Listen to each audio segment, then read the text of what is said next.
My feelings for my half-brother Mason brought me a lot of turmoil. I was acutely aware that it was wrong to grow close to him, yet an unsettling instinct whispered that it was inevitable. Desperate for clarity, I sought refuge in my kitchen, hoping to untangle the knots in my heart. It was an ordinary day, one that should have felt familiar. I stood in the kitchen when I heard the distinctive sound of my parents closing the front door, leaving the house empty. They had gone to offer condolences to relatives, while Mason had opted to stay behind, insisting he had too much schoolwork. Though I was often home alone with him, today carried an air of tension that was palpable. The overwhelming quiet felt unnerving, as every sound echoed off the walls like a shout. As I chopped vegetables for lunch, I sensed a change in the atmosphere. Mason's presence was more than just physical, it felt emotionally charged. I was lost in thought when I heard him come down the stairs. He leaned against the doorframe, his casual greeting lacking its usual ease. "Hey, Lisa," he said, his tone light yet edged with something I couldn't quite place. "What are you doing?" he asked. I answered with a brief "just cooking," but he remained rooted in place, his gaze fixed on me with an unsettling intensity. I could feel the weight of his eyes as I moved about the kitchen, growing increasingly anxious under his scrutiny. He cornered me with an unexpected comment, "You look a little nervous." I lied, dismissing his observation, but internally I yearned for a change in topic. Mason stepped closer, and I caught a whiff of his cologne, a scent that lingered and enveloped me in the cramped kitchen. "It's just the two of us here today," he whispered, the words hanging ominously in the air. Tension thickened as he continued, "No mom, no dad, no one can interrupt us." I felt chilled by the clarity of his statement, the implications unraveling in my mind. I turned off the stove, the dish nearly done, but my focus faltered under the weight of the moment. I didn't like my own confusion, yet I couldn't shake it. Mason brushed his fingers lightly along my arm, the touch both soft and startling as he drew nearer. In a half-playful tone he asked, "What's wrong with you?" Before I could respond, he wrapped his arms around me, whispering, "You've been on my mind for a while." His words lingered, echoing with an uneasy significance. Panic surged within me. "Don't even think about it," I warned, my voice quaking, my eyes darkening with apprehension. He seemed to recognize the gravity of what lay between us but continued to speak, wearing a playful smile that masked an unsettling undertone. "There are only the two of us here," he persisted, his casual demeanor seemingly unhinged from the reality of the moment. I instinctively stepped back, attempting to create distance. The kitchen felt smaller, the air thickening as I grasped the precariousness of our situation. His demeanor was playful, yet beneath it thrummed a darker current that had me standing on shaky ground. I attempted to laugh, but the sound emerged as a shaky whisper fueled by disbelief and uncertainty as I stood on the precipice of a boundary I dared not cross. "What do you want to talk about?" I asked, forcing a lightness into my voice that I didn't quite feel. Mason's eyes brightened, sparking with an emotion I couldn't pinpoint, but there was an undercurrent of something darker that sent chills down my spine. The laughter I managed to produce came out shaky, like the fraying edge of my composure. "What exactly do you mean?" I pressed, trying to sound casual, but the closeness between us tightened the air, making it hard to breathe. Mason took a step closer, closing the distance. My heart raced, each beat heavy with tension. "Come on," he urged softly, but there was an insistence in his tone that felt like an unspoken demand. "Lisa, you know what I mean." I turned away and busied myself with the plates I had prepared, desperate to escape the weight of the moment. "Let me take these to the living room," I muttered, the words tumbling out in an effort to sound nonchalant as I walked away. I could feel Mason trailing behind me, his presence a dark shadow that lingered in my mind. I placed the plates on the coffee table, and Mason settled onto the couch, his gaze fixed on me like a spotlight, unwavering. We sat in silence, the unspoken words hanging heavily between us. The TV murmured in the background, but I couldn't focus. The intensity of his stare rendered me mute. Time slowed down, each tick of the clock loud against the silence, reminding us both of the tension that filled the space. Finally, Mason broke the silence, his voice tentative. "Have you ever thought about how things would be if we weren't related?" His words hit me like a cold wave. I knew we were both nervous, but hearing him voice the thought sent a queasy feeling spiraling in my stomach. "This is strange," I managed to reply, attempting to deflect the gravity of his question. But even as I said it, I realized the truth was heavier. We were crossing a line. "Yes, it's really strange," he murmured, almost to himself. "We're just half-siblings. It's not blood-related." With those words, he opened a door I didn't know I'd been guarding. I turned to face him, taken aback by the intensity in his gaze.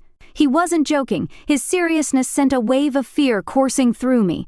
"There's no way we can do this," I stated, but he cut me off. "Why not?" His voice was soft, almost pleading, but there was an edge to his urgency that belied his calm demeanor. "Nobody will know. We're just talking," he asserted, though I sensed intentions lurking behind his words that went beyond mere conversation. "Impossible," I said, my heart thumping in my chest. "We are family now."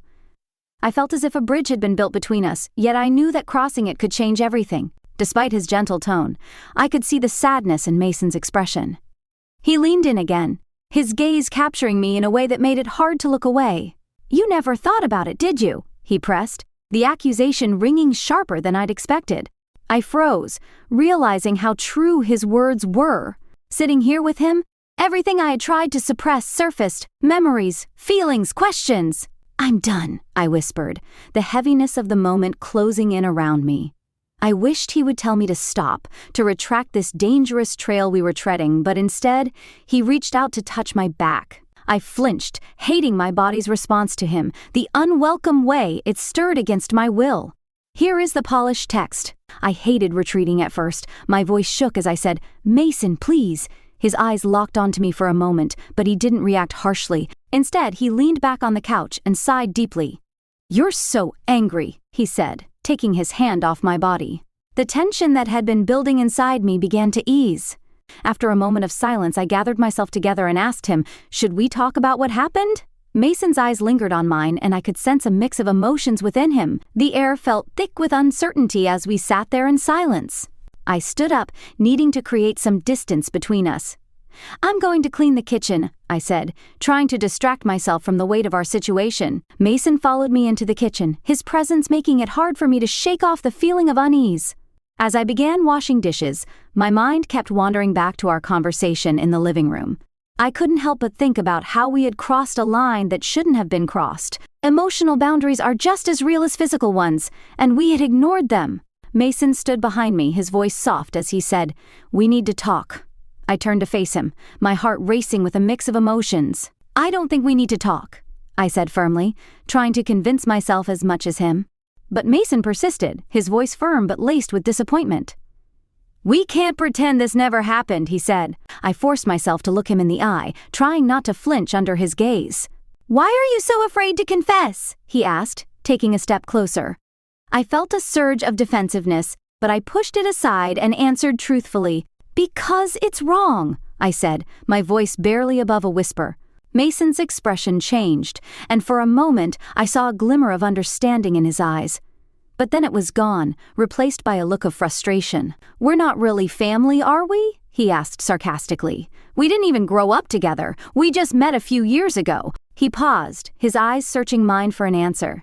The same contradiction was brewing inside me, too. We had become family in our own way, despite not sharing a biological connection. I took a deep breath and tried to find the right words. "We live together now," I said slowly. "Our parents are married, and we have to be like siblings." The words felt hollow, but I knew they were true.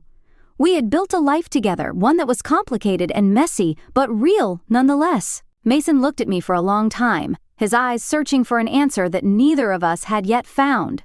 This was no longer just about the two of us. The consequences had grown too significant if we surrendered to our feelings. "I understand," he said softly, but the longing in his eyes was undeniable.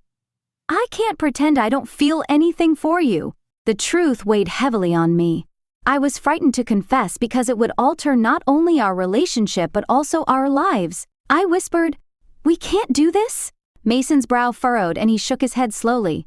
"The point is what could happen if we let our emotions take over." His gaze lingered on me, revealing that he felt the same way.